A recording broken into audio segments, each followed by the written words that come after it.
자, 재미있게 설명을 해보도록 하겠습니다. 자, 옛날에 컴퓨터는 엄청 컸죠. 대빵 컸죠. 대빵 크고 지금의 핸드폰보다도 이제 핸드폰이 성능이 엄청 좋죠. 지금은. 옛날 피처폰 생각해보면 그 피처폰보다도 더 성능이 안 좋았을 거예요. 근데 그걸 가지고 우리가 뭘 했냐면 소프트웨어를 만들었어요. 그리고 항공기에 들어가는 소프트웨어도 만들고.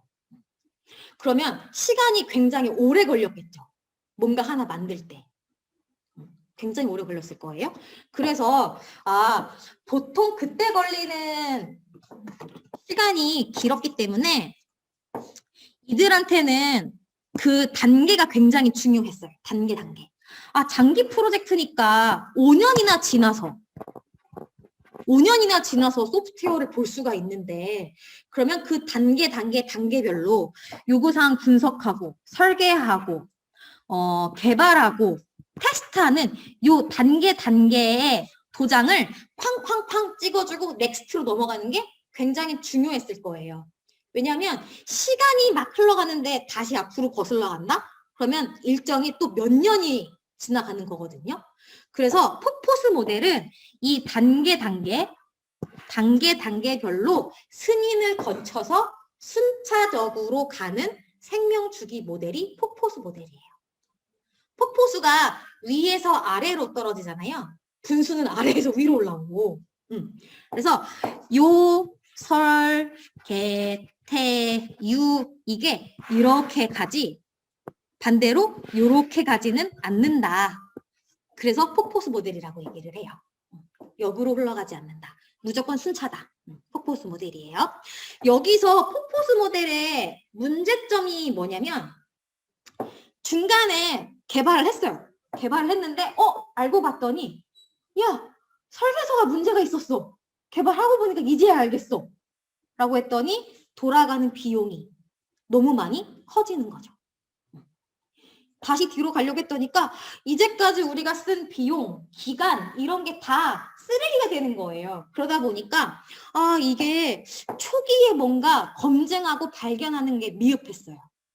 그래서 그리고 또 우리가 다 나와서 소프트웨어를 뿅 하고 나오는데 걸리는 시간이 아까 예를 들어서 5년이라고 했잖아요. 그럼 적어도 4년 정도나 돼야지 소프트웨어를 볼 수가 있었던 거예요.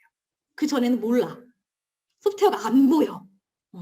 이런 문제가 있었어요. 그래서 사용자는 궁금했겠죠. 도대체 내 소프트웨어는 어떻게 생겨먹은 거야? 나 보고 싶은데? 그러면은 할 수 있는 말은 이거예요. 문서 있어. 이거 봐. 사용자가 이 일을 알아요? 모르잖아요. 그러니까 폭포수 모델 이거 좀 위험한데? 라고 하면서 이제 두 가지 모델로 분화가 돼요. 분화. 어떻게 분화가 되냐면 폭포수 모델이 위험 관리를 하는 분야하고 그 다음에 먼저 보여주기 이런 식으로 크게 분화가 돼요. 보여주기부터 먼저 할게요. 보여주기. 폭포수의 문제는 사용자가 시스템을 확인하는데 너무 오래 걸리고 사용자의 요구사항이 또 빈대떡 뒤집듯 쉽게 뒤집어진다라는 문제가 있는데 그걸 또 대응하기 힘들다라는 거예요. 그래서 프로토타이핑이라고 하는 모델 개발 방법론이 나왔는데 뭐냐면 미리 만들어 보는 거예요. 야, 네가 원하는 거 이런 거였지? 라고 하면서 모형을 만들어 놓고 이제 사용자하고 의사소통을 하는 거죠. 이거 맞아? 이거 아니야? 이런 식으로 개발이 된 게 프로토타이핑 모델이에요.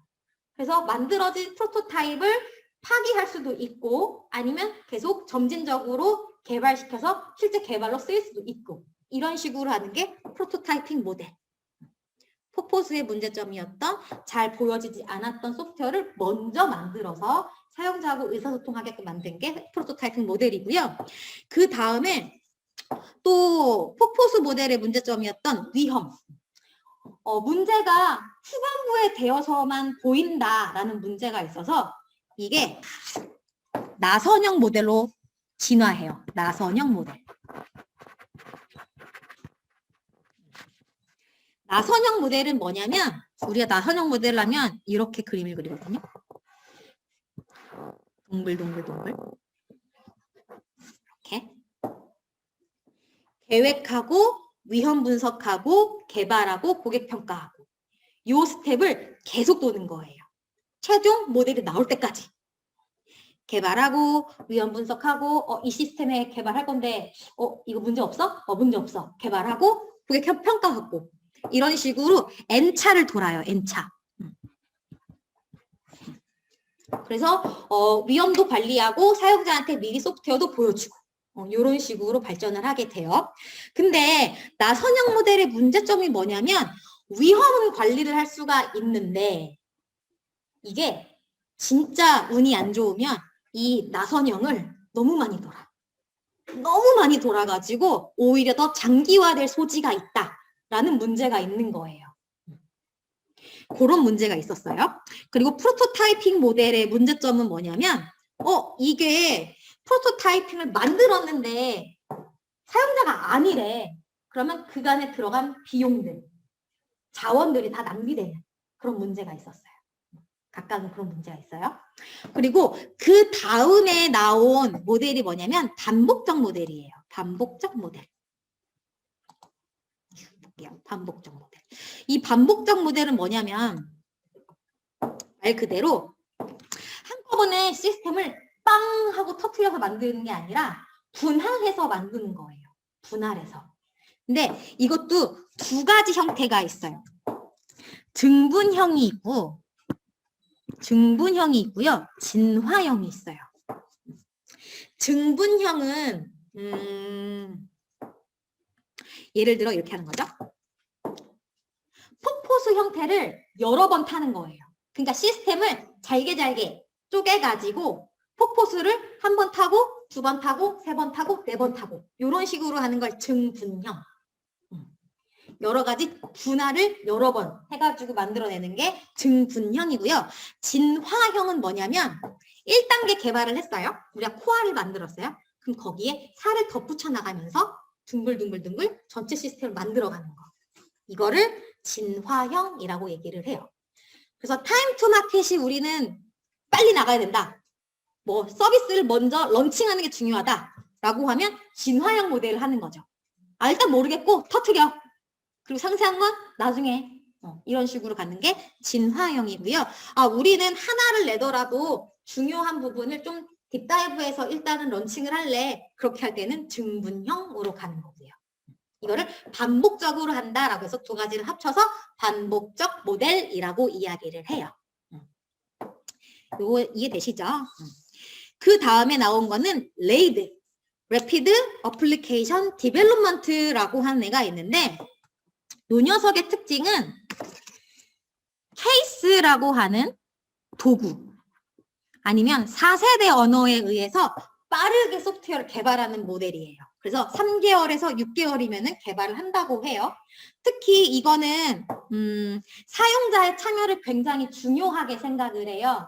그래서 여기 보시면 JR 여기 보시면 사용자 참여. 사용자 참여를 통해서 사용자와 같이 뭐라 그러지? 같이 모여서 떠드는 거? 응? 회의 말고 뭐라고 해야 되지? 브레인스토밍 말고 브레인스토밍해서 이게 약간 스무고개처럼 됐는데 아니야. 우리 딴 데 가서 같이 회의하고 맞아요 워크숍. 정답. 레이드에서는 워크숍이 되게 중요해요. 워크숍 가가지고 사용자들의 요구사항들을 거기서 다 수집을 하고 분석하고 그거 가지고 만들거든요. 그래서 워크숍이 하나의 중요 키워드다라고 보시면 돼요. 그래서 레이드에서 발전한 녀석들 중에 하나가 뭐냐면 여기 보이는 에자일 방법론, 스크럽, XP 이런 녀석들이 있어요. 에자일. 이런 게 있다라고 보시면 돼요. 자, 제가 그래서 소프트웨어 SDLC에 대해서 폭포수, 프로토타입, 나선형, 반복적 모델, 그다음에 레이드까지 설명 다 드린 거예요. 주요 키워드만. 네, 이렇게 됩니다.